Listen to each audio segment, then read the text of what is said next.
cette pratique-là. C'est Jésus, à un moment donné, à Matthieu 3, 13, on va le lire ici, je vais lire juste quelques versets. Là. Lorsque Jésus arrive au Jourdain, puis c'est Jean-Baptiste qui est là, son cousin. Et lorsque Jésus vint des Galilées, au verset 13, au Jourdain, vers Jean-Baptiste, pour être baptisé par lui. Jésus n'est pas un bébé, là. En passant, là, il marche. Plus que ça, il a 30 ans. Et puis, alors il savait ce qu'il faisait. Et comme homme, parce que Jésus, lorsqu'il est venu sur la terre, il s'est dépouillé de sa divinité, puis revêtu l'homme. C'est pour ça qu'il nous dit qu'il était tenté comme nous en toutes choses, sans jamais pécher, parce qu'il y avait la nature humaine aussi. Alors ici, il vient pour être baptisé par lui, mais Jean s'y opposait en disant, c'est moi qui ai besoin d'être baptisé par toi, et tu viens à moi. Jésus lui répondit, laisse faire maintenant, car il est convenable que nous accomplissions ainsi tout ce qui est juste. Et Jean ne lui résista plus. Dès que Jésus eut été baptisé, regardez bien ça, là, petite phrase bien simple. Vous l'avez, là? Dès que Jésus était baptisé, il sortit de l'eau. Il n'a pas eu la goutte d'eau sur le front, là. Il a sorti de l'eau. Ça veut dire qu'il était dans l'eau. Jésus était baptisé dans l'eau. Okay? Alors, dans toutes les Bibles catholiques, c'est pareil. C'est marqué ça aussi. Et voici, les cieux s'ouvrirent, et il vit l'Esprit de Dieu descendre comme une colombe et venir sur lui. Et voici une voix fit entendre des cieux ces paroles, celui-ci est mon Fils bien-aimé en qui j'ai mis toute mon affection. Amen. Alors, le Seigneur, Dieu le Père, confirme, puis le Saint-Esprit est là, les trois personnes sont là. Amen. Okay? Le Père, le Fils et le Saint-Esprit.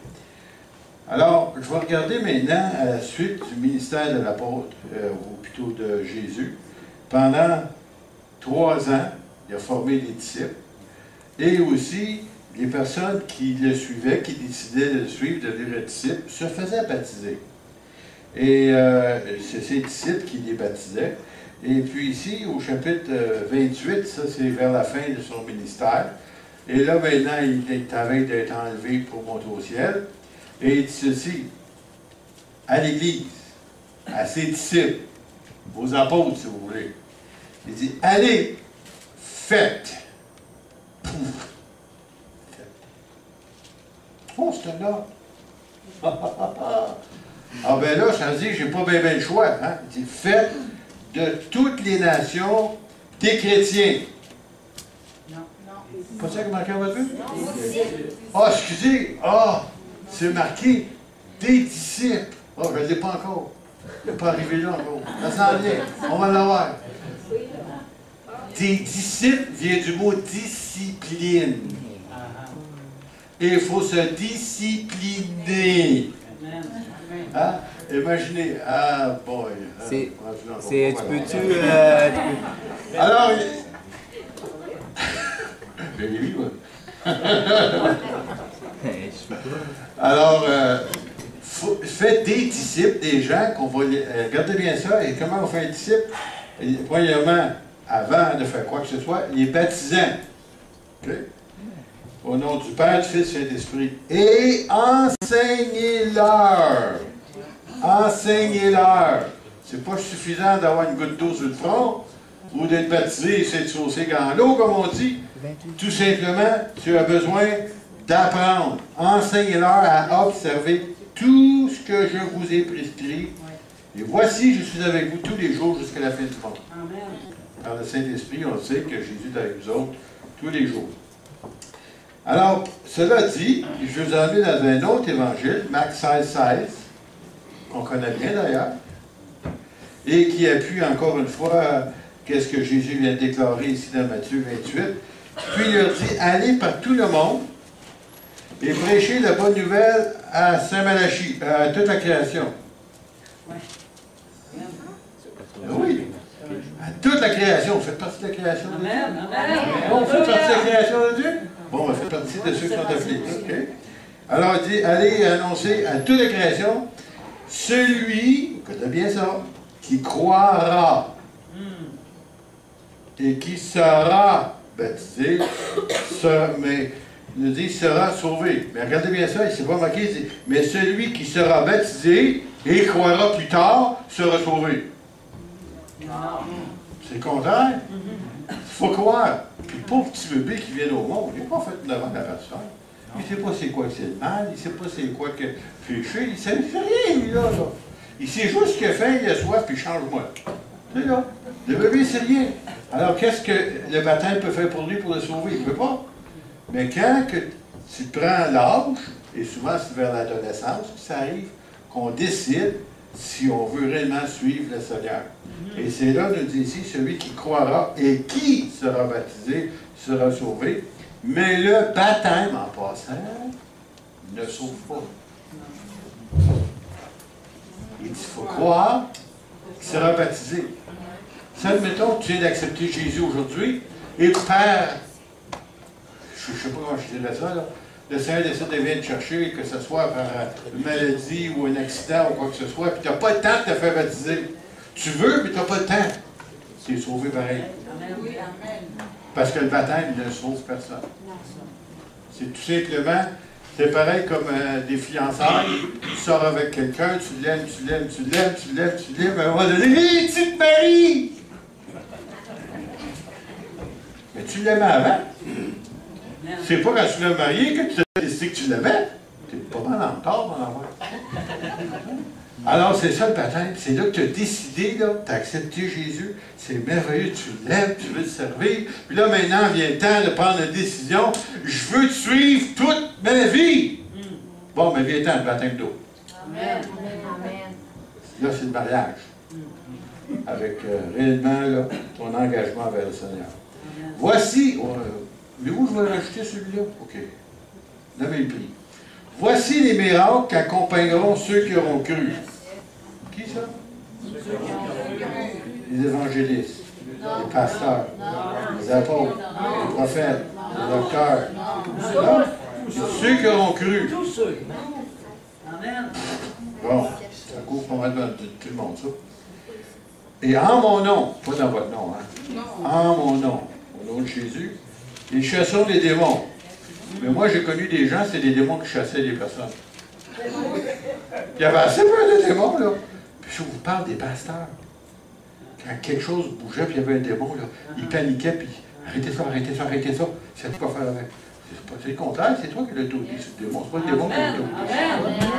Amen. Ils parleront de nouvelles langues. Ça, c'est la suite du baptême, du Saint-Esprit. Ils saisiront des serpents. Amusez-vous pas avec les serpents, ne faites pas ça. Là. Mais si jamais ça arrive qu'un serpent vous attaque, le Seigneur vous promet qu'il va vous protéger. Amen. Et s'ils boivent quelques breuvages mortels, il ne leur fera pas de mal. Voyez-vous, vous êtes encore vivant. Qu'est-ce que vous buvez, vous mangez, vous ne savez pas. Il y a toutes sortes d'ingrédients, de chimie, de n'importe quoi, qui peuvent empoisonner quelqu'un normal, puis vous êtes encore vivant. Hein? Ça, vous ne saviez pas, ça, hein? Mais je viens de vous le dire. Okay, là? Vous avez pris des choses mortelles sans savoir. Okay? Et ils imposeront les mains aux malades, et les malades seront peut-être guéris. Non! Ah, excusez, j'ai rajouté un mot. Bon, OK. Ils imposeront les mains aux malades, mais toujours en son nom. Yes. Moi, j'ai rencontré un monsieur de l'Afrique, je pense que c'est un évêque, en tout cas, il y a plusieurs années de ça. Puis il sortait dans le temps de l'Institut biblique, vous savez. Puis les autres, là, ils croient ce qui est écrit. C'est écrit, il faut que ça arrive. Bon, puis il disait qu'il ressuscitait les morts, ces gens-là, dans l'Évangile. Alors lui, il pensait que c'était normal. Alors, il courait de hutte en hutte, cherchant un mort.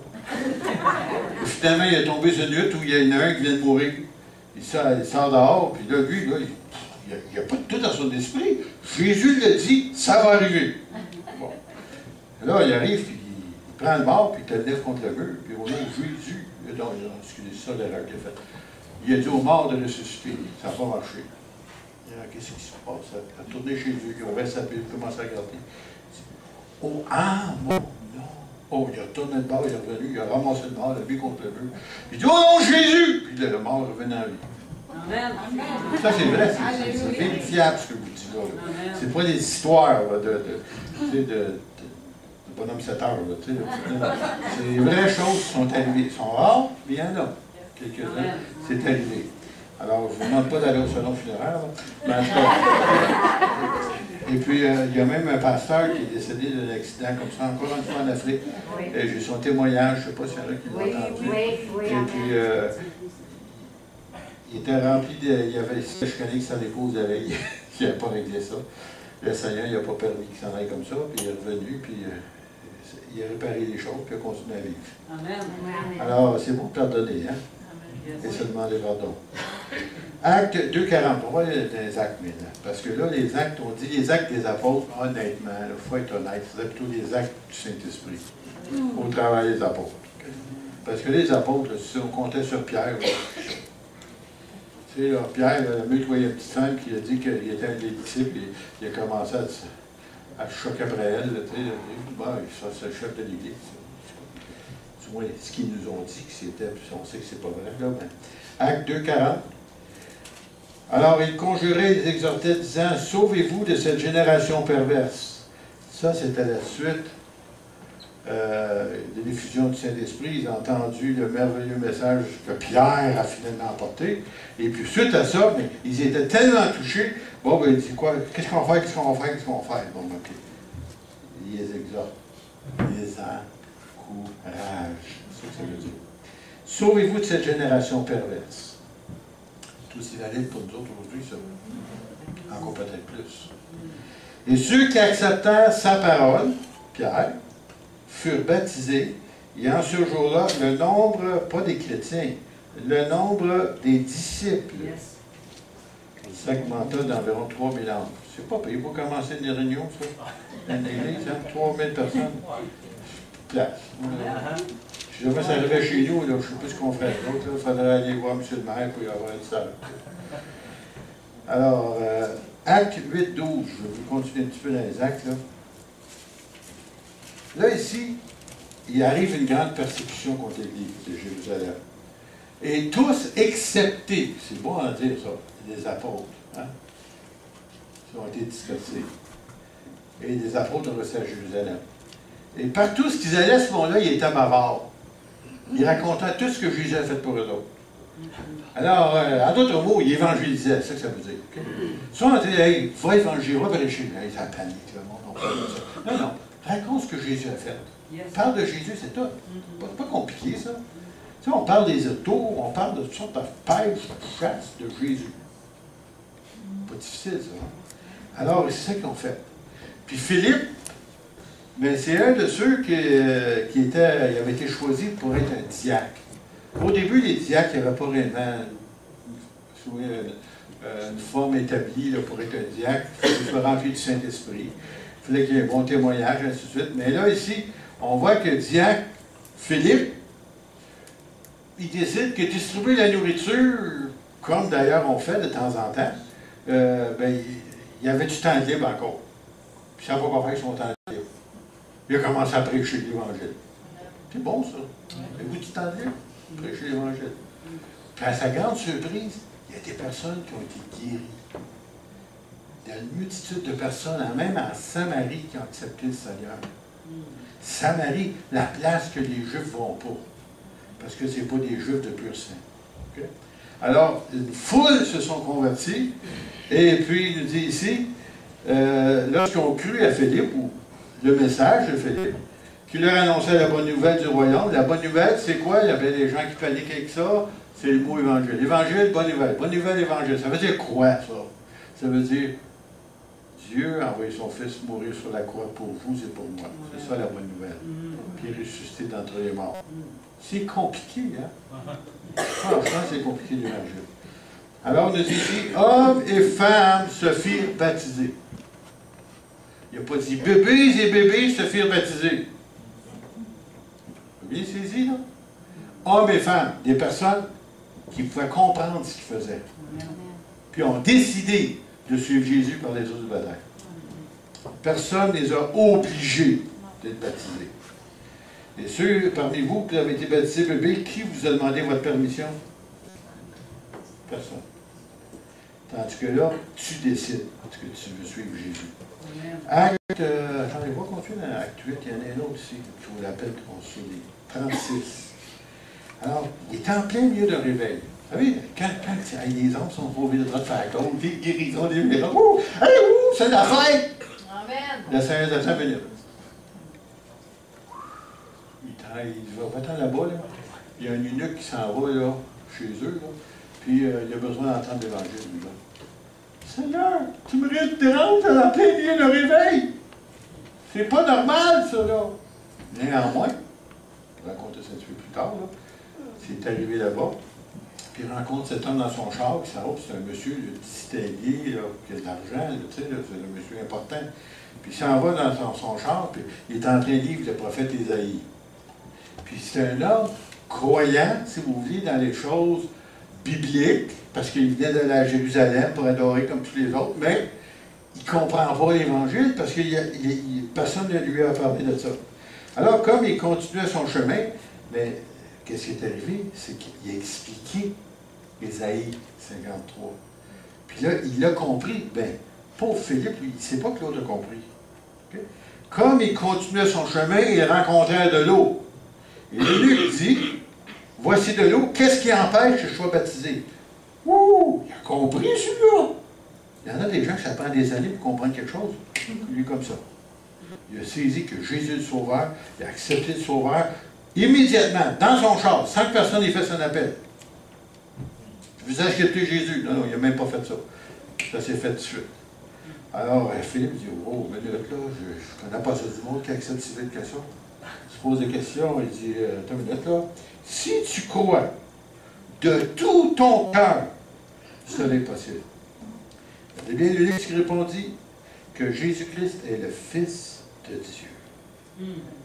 Et ça, c'est pas juste dire, écoute, c'est un prophète. Non, non. Il a dit, c'est le Fils de Dieu. Il fit arrêter le char. Philippe et l'eunuque descendirent tous les deux dans l'eau.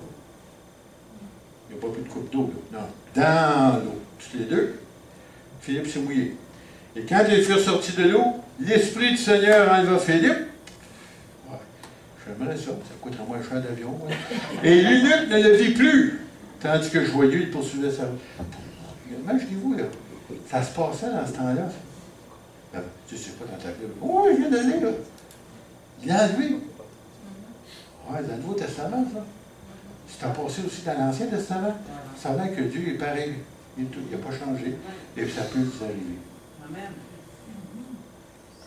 Il faut que je fasse attention parce que je suis capable de raconter des choses entendues. Je suis mieux pas, j'en avais trop à dire. Donc, je vais vous dire. J'ai rencontré, ou j'ai entendu un témoignage plutôt. C'est un monsieur que le Seigneur l'appelait pour aller évangéliser. Mais écoutez, le monsieur, il est un anglophone, tu sais, d'Angleterre. Tu sais. Ça a eu à cœur d'aller parler à je ne sais pas si c'était à des Chinois, une affaire comme ça. Seigneur, je ne suis pas chinois, tu vois. Il dit, le Saint-Esprit lui dit, rentre-toi à l'aéroport. Pas d'argent, pas de billet d'avion, rentre-toi à l'aéroport, tu sais. Pas logique. Non, non, pas logique, pas en tout. Je ne sais pas si l'unique ou Philippe a pensé à ça aussi. C'était pas logique de disparaître, en tout cas. À un moment donné, il arrive à l'aéroport, puis le Saint-Esprit il dit, dans la salle de bain. Bon, ok, je ne sais pas pourquoi, là. Il écoute. Il était sensible, il avait l'oreille sensible aux choses de Dieu. Il rentre dans la salle de bain, il vient pour sortir. Comme il sort de la salle de bain, il est en Chine. Mais là, lui, tout est chinois là partout. Il ne comprend rien, lui, là. Qu'est-ce que je fais ici, là? Je parle pas deux langues. D'un coup, il les entend parler, il comprenait tout ce qu'il disait. Oh, ben là c'est spécial, ça, là. Puis il dit, là, il vient pour parler, il ouvre la bouche, il parle en chinois, en mandarin. Oh, ben là, c'est plus qu'un miracle, ça, là. Tu parles, puis tu comprends une langue que tu n'as jamais parlé, que tu n'as jamais compris. Puis le Seigneur l'avait envoyé spécialement pour une mission d'évangélisation, de court terme, pas longtemps. Puis la même chose est arrivée à différents pays plus tard. Une autre fois, c'est aux Indes. En tout cas, je ne me souviens plus des autres pays. Là. Il en mentionnait quelques-uns comme ça. Là. Puis le Seigneur il disait, rentre-toi là. Oui, pourquoi? Je ne sais jamais. c'est d'être obéissant qui est important. Puis lui, c'était ça. Puis c'est sûr que j'ai attendu ça. C'est qu'attendez-vous pas d'aller à l'aéroport, ça va vous arriver. Là. Je sais pas, moi, je ne suis pas arrivé encore. Mais en tout cas, mais j'étais étonné de voir que Dieu, comme ici, dans les Actes des Apôtres, il peut faire la même chose aujourd'hui. Il n'y a pas besoin des 747. Alors, je vais continuer, si vous voulez. Bien, on va continuer dans Actes 10, toujours dans les Actes du Saint-Esprit ou des Apôtres. Là, c'est le Seigneur, c'est Pierre. À un moment donné, le Saint-Esprit a eu la misère un petit peu avec lui, parce qu'il faut le convaincre, là, parce que c'est un bon juif, Pierre. Puis le Seigneur veut qu'il prêche l'Évangile aux païens, aux Samaritains, aux Italiens même. Wow, Seigneur! Il y a juste les Juifs qui doivent les sauver. C'est à nous autres le salut. Puis le Seigneur dit non, c'est tout le monde. Il ne comprend pas. Il a montré, en tout cas, j'ai trois visions, il descendait du ciel. Tue un ange. Seigneur, non, j'ai jamais fait ça. En tout cas, tout à coup, il y avait quelqu'un à la porte, puis il est obligé d'aller suivre cet homme-là, parce que c'est l'Esprit qui a décidé de le faire. Et puis quand il arrive là-bas, chez Corneille, c'est tous des Italiens, ou plusieurs Italiens, si vous voulez. En d'autres mots, tous des païens, ou des gentils. Hein, un autre terme pour ça. Puis là, lui, un bon juif, pas de relation avec les païens, hein, s'il vous plaît, on ne parle pas avec eux autres, hein, on ne s'occupe pas d'eux autres.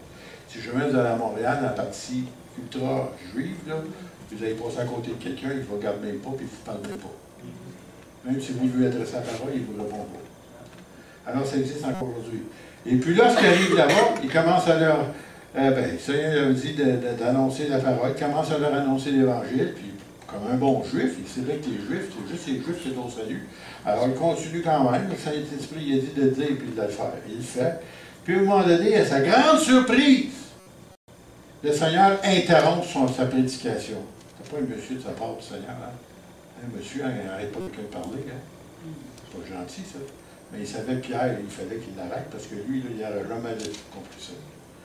Il arrête en plein milieu de sa prédication, le Saint-Esprit descend sur eux autres, ils commencent tous à parler en langue.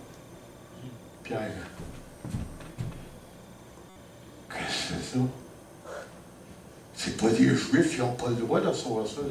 C'est pour nous autres, juste nous autres, le peuple choisi de Dieu.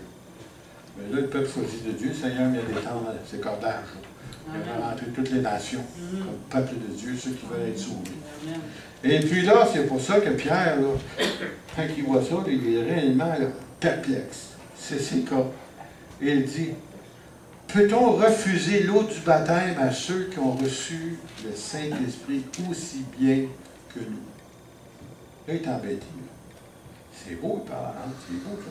Mais là, on sait qu'on a été baptisés dans l'eau, on a été sauvés, les autres, là. Puis après ça, on a reçu le baptême.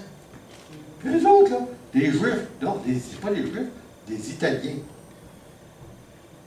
Et il nous dit ici, il ordonna qu'ils fussent baptisés au nom du Seigneur, au nom du Père et du Saint-Esprit, sur quoi ils prièrent de rester quelques jours auprès d'eux, bien entendu pour les enseigner, mais c'est juste pour vous montrer que le Saint-Esprit fait ce qu'il veut, quand il veut, puis avec qui il veut. Amen. La couleur de ta peau, ça n'a pas d'importance, ta langue n'a pas d'importance. Il y a quelques années de ça, c'est Bill Prankard. Je ne sais pas s'il y en a qui connaissent Bill Prankard. L'évangéliste Bill Prankard? Non. Vous en parlez. N'as-tu déjà parlé ici de ça? Non. Non, on va le faire d'abord. Il s'en va en Sibérie pour annoncer l'Évangile aux Esquimaux de la Sibérie. Okay? Ils n'ont jamais entendu parler d'Évangile. Okay, jamais. Mais il arrive là-bas, puis en tout cas, il n'a pas pu rester longtemps. Puis ce qu'il a fait, il leur a laissé chacun le Nouveau Testament qui est parti. À ceux qui étaient là. Quand il est revenu ici au Canada, c'était canadien, hein, de la région d'Ottawa, là, il raconte ça à certaines sociétés bibliques d'évangélisation, tout ça. Puis il raconte ça. Il dit, t'as fait quoi? Ça se fait pas. Il dit, tu leur donnes l'Évangile, tu t'en vas, tu leur expliques rien. Il dit, c'est pire, tu n'aurais dû jamais le donner. Là, pendant un an et demi de temps, il se posait des questions. Seigneur, j'ai mal agi, j'ai mal fait, en tout cas. Puis lui, il voulait retourner là-bas. Mais il pouvait pas, les Russes là-bas ne voulaient pas lui donner un visa. Il ne pouvait pas retourner. À un moment donné, 1 an et demi, 2 ans plus tard, il réussit à avoir une vision. Il arrive là-bas, il descend de l'avion, en Sibérie, si vous voulez. Les gens arrivent, une foule vient l'accueillir à l'avion. Sur tout ce monde-là. En tout cas, ils ne connaissent pas. Et puis là, il l'emmène dans une salle que les communistes avaient fait construire, une très belle salle en passant, qui pouvait servir pour une rencontre. Il arrive là-dedans. Tous les gens qui étaient là, c'était des chrétiens.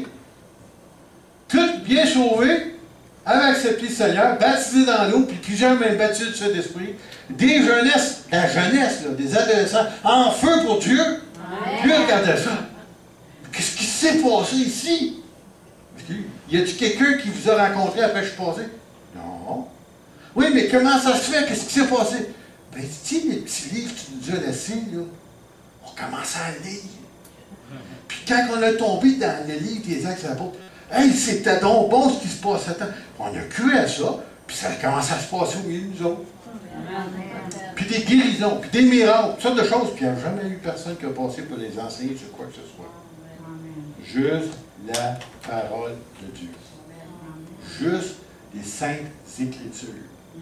Et puis là, il y avait des gens, là, en tout cas, qui servaient le Seigneur, qui prêchaient l'Évangile, en tout cas. Puis les communistes ne pouvaient pas rien faire, ça venait pas de l'extérieur. C'était directement de chez eux que ça se passait. Et là, il est retourné chez eux, puis Seigneur, je te demande pardon de t'avoir douté. Parce qu'il s'était fait dire des choses qui avaient mis un doute dans son esprit. Mais le Saint-Esprit, lui, il a fait son œuvre par la parole. Alors, qu'est-ce qui est arrivé ici? Les Corneilles, la même chose. Hein? Et là, ici, on va aller un petit peu plus loin. Acte 16. Je vous promets, je ne sais pas là. Encourage le monde. Alors, une femme ici du nom de Lydie. Pas celle qui vous visite ici, là, dans sa maison. Lydie, marchande de poudre. Alors, il y avait des femmes dans les commerces en même temps aussi. Hein? De Thyatire, hein? Était une femme en craignant Dieu. Alors, il y a des gens, si vous ne saviez pas, même s'ils ne sont pas nés de nouveau, qui craignent Dieu, puis qui aiment Dieu, mais qui n'ont pas eu encore le privilège de le comprendre ni de le recevoir comme vous et moi. Puis le jour qu'ils vont rencontrer quelqu'un, ils vont saisir. Parce qu'ils déjà, ils craignent Dieu, ils aiment Dieu, puis ils ne le connaissent pas encore. Okay? Alors ici, son nom, c'est Lydie. Et elle écoutait Pierre, pas Pierre, mais Paul qui prêchait. Alors le Seigneur lui ouvrit l'esprit. Si vous pensez que vous êtes intelligent, j'aimerais juste vous dire une chose. Ce n'est pas de votre faute que vous avez compris l'Évangile. Ce n'est pas de ma faute. C'est le Seigneur qui a ouvert mon esprit pour que je saisisse. C'est parce que le Seigneur vous avait choisi. Tu es une choisie. Tu n'es pas juste le fruit du hasard. Non, non, non. Tu es choisi. Alors, il ouvrit son esprit. Hein? Pour qu'elle fût attentive à ce que disait Paul. Et lorsqu'elle eut été baptisée, elle aussi, avec sa famille, elle nous fit cette demande, si vous me jugez fidèle au Seigneur, entrez dans ma maison, et demeurez-y, et elle nous pressa par ses instances, parce qu'elle avait besoin, elle avait soif, en voulant connaître plus. Okay. Acte toujours 16. Là, Paul et Silas évangélisaient, mais c'est pas tout le monde qui les aimait. Hein? Alors, ils ont été mis en cellule. Honnêtement, un donjon. Okay, là? Pas les belles petites cellules qu'on a aujourd'hui, là, capitonnées, là, avec un T-bone steak, là, puis des oculaires, puis DVD, puis VHS, par exemple, tout. Non, non. Donjon. Humide, avec la petite vermine qui se promène, là, tu sais, là. Vermine, des souris, des rats. Okay. Vous aimez ça, là? Alors, tu sais que t'aimes pas ça, ils passent ses pieds, l'autre. Des fois, dans les plans de morceaux en passant. Quand ils ont faim. Alors, il nous dit ici, Paul et Silas répondirent à ce monsieur qui était le geôlier, qui prenait soin des autres. Mais Pierre, mais Paul et Silas, eux autres, ça ne lui tentait pas de passer la nuit tranquille. Ils ont commencé à chanter et à louer le Seigneur. Puis à un moment donné, les chaînes ont tombé, les portes se sont ouvertes. Toutes les portes des prisonniers ont parlé de ça. Puis il n'y a pas personne qui est sorti. Ça, c'est pas normal, ça. Quand tu ouvres la porte d'un prisonnier, il cherche à sortir. Hein? Mais non, ils ont resté là. Et puis c'est pour ça, lorsque Paul et Silas, ils ont commencé ici, ils voulaient savoir quand il a su, qu'est-ce qu'il faut que je fasse pour sauver? Là, il a eu peur. Il a eu peur. Il a eu réellement peur. Alors il dit ici, crois au Seigneur Jésus, tu seras sauvé, toi et ta famille. Ils lui annoncèrent la parole du Seigneur ainsi qu'à tous ceux qui étaient dans sa maison, parce qu'il les emmenait chez eux. Il les prit avec lui à cette heure même de la nuit, il lava leurs plaies, et aussitôt, il fut baptisé, lui et tous les siens. En plein milieu de la nuit. Il n'a pas attendu le lendemain matin, attend que le soleil sorte, il va faire plus chaud, là. Non, tout de suite. Les ayant conduits dans son logement, il leur servait à manger et se réjouit avec toute sa famille de ce qu'ils avaient cru en Dieu.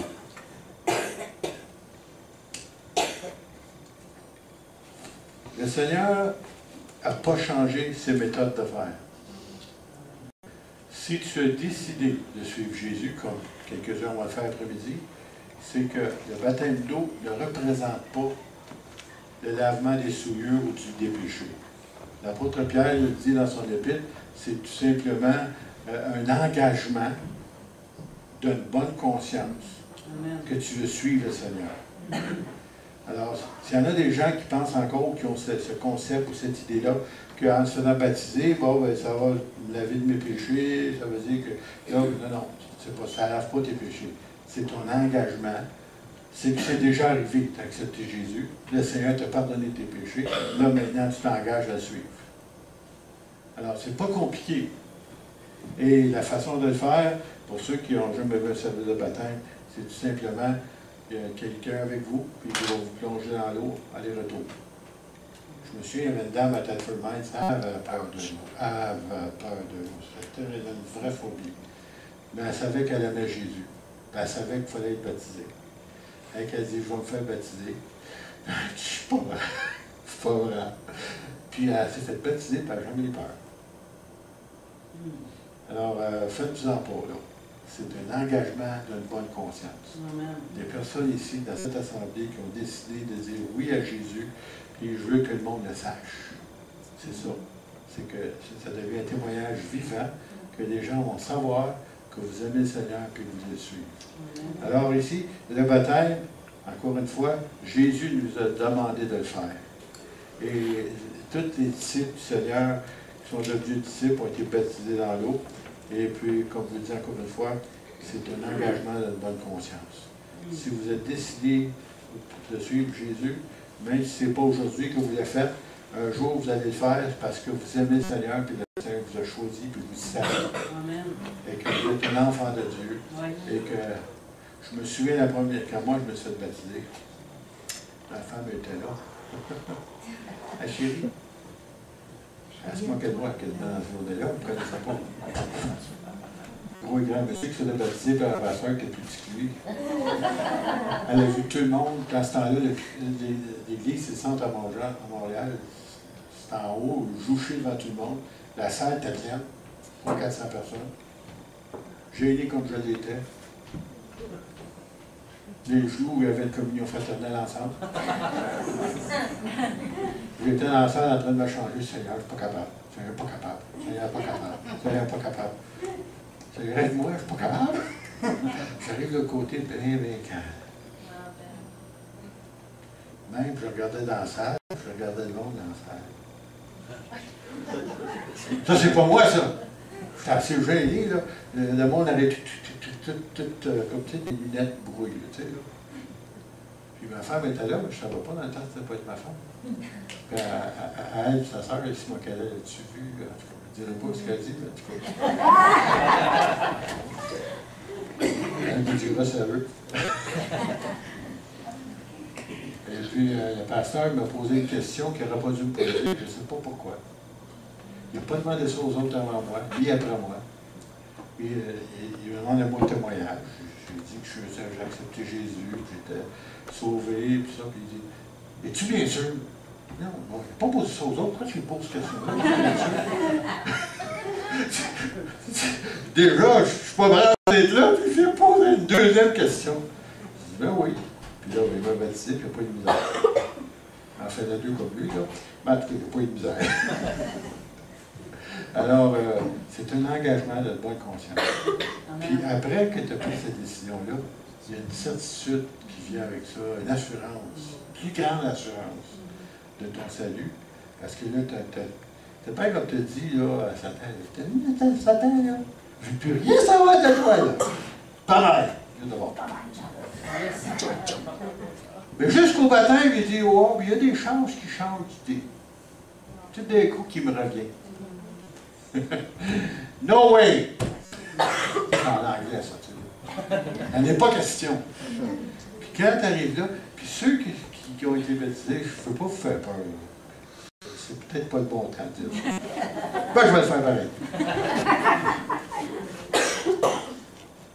Y en a-tu qui ont eu des combats dernièrement? Dans le... Oh, je sais pas, je suis tellement... Oh, toutes sortes d'affaires comme ça. Y en a-tu qui ont eu des combats? En tout cas, moi, ça n'a pas lâché. Jusqu'au jour où j'ai mis les pieds dans l'eau. Quand j'ai les pieds dans l'eau, là, ben, j'ai le choix. Là, j'étais rendu. Mais jusque-là, là, il ne veut pas te laisser partir parce qu'il sait quand tu as pris ce pas-là, tu es plus que décidé. C'est pour ça souvent qu'il te retient pour pas que tu y arrives. Parce que là, tu deviens un témoignage public, tu es identifié avec Jésus. Amen. Amen. On va fermer les yeux quelques instants.